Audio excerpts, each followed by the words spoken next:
বিবাহিত, দিনের বেলা যদি বিবাহিত কেউ ভালোবাসার আতিশায্যে তার স্ত্রীকে জড়িয়ে ধরে কিংবা কিস করে, এই কিসিং এর কারণে এবং হাগিং এর কারণে, ভালোবাসা প্রকাশ করার কারণে এগুলোতে রোজা ভাঙে।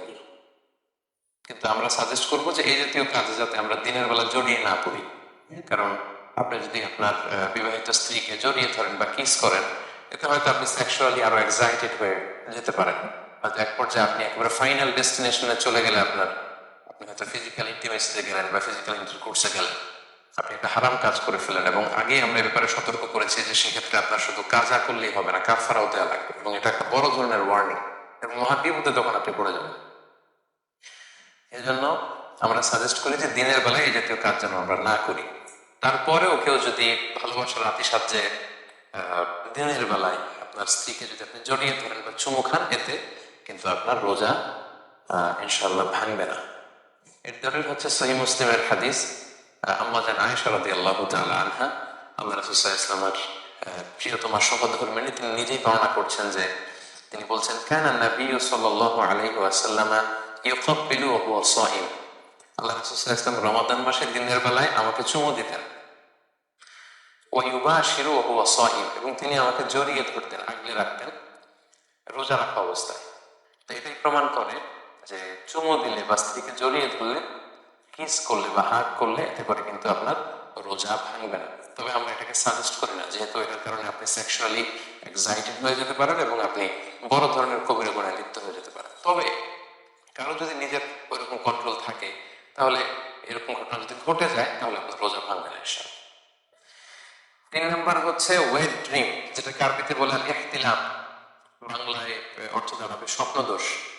অর্থাৎ রমাদানের দিনের বেলা আপনি ঘুমিয়ে আছেন, এমন কিছু হয়তো স্বপ্নে দেখেছেন যেটার কারণে আপনার উত্তেজনা চলে এসেছে এবং সিমেন আউট হয়েছে, দেহ থেকে বীর্যপাত হয়েছে। তো এটার কারণে কিন্তু আপনার রোজা ভাঙবে না, কারণ আপনি ঘুমিয়েছিলেন।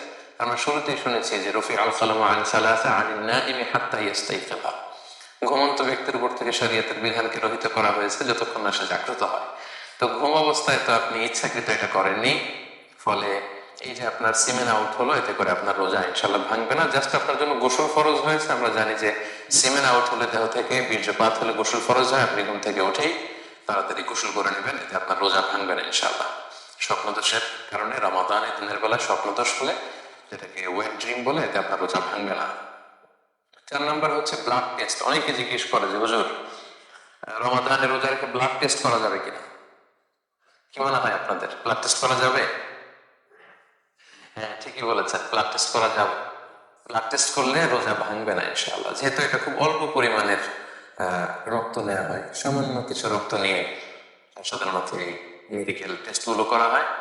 এতে রোজাদারের কোনো প্রভাবও পড়ে না, কোনো দুর্বলতাও আসে না, ফলে আপনার রোজা ভাঙবে না ইনশাআল্লাহ। 5 নাম্বার হচ্ছে অনিচ্ছাকৃত যদি কেউ বমি করে, তাহলে রোজা ভাঙবে না। কি কি কাজ করলে রোজা ভেঙে যায়? সেক্ষেত্রে আমরা বলেছিলাম যে ইচ্ছা করে রোজা অবস্থায় যদি কেউ বমি করে, তাহলে তার রোজা ভেঙে যায়। তাহলে ওই হাদিস থেকে আমরা বুঝতে পারছি যে অনিচ্ছাকৃত যদি কারো বমি আসে, এবং ওই হাদিসটা আমরা উল্লেখ করেছি যে অনিচ্ছাকৃত যদি কেউ ভমিটিং করে ফেলে, তাহলে কিন্তু ভমিটিং এর কারণে তার রোজা ভাঙবে না ইনশাআল্লাহ। 6 নম্বরে হচ্ছে নোজ ব্লিডিং, নাক দিয়ে অনেক সময় রক্ত পড়ে অনেকের, এতে রোজা ভাঙবে কিনা? না, এতে যেহেতু অল্প রক্ত, এখনো প্রভাব ফেলে না দেহে, এতে করে ইনশাআল্লাহ রোজা ভাঙবে। রমজান মাসে অনেকের দাঁত ফেলা লাগতে পারে, তো যদি কারো দাঁত পড়ে যায় বা দাঁত ফেলতে হয়, দাঁত ফেলার কারণে যে সামান্য ব্লিডিং হয়, এতে ইনশাআল্লাহ আপনার রোজা ভাঙবে।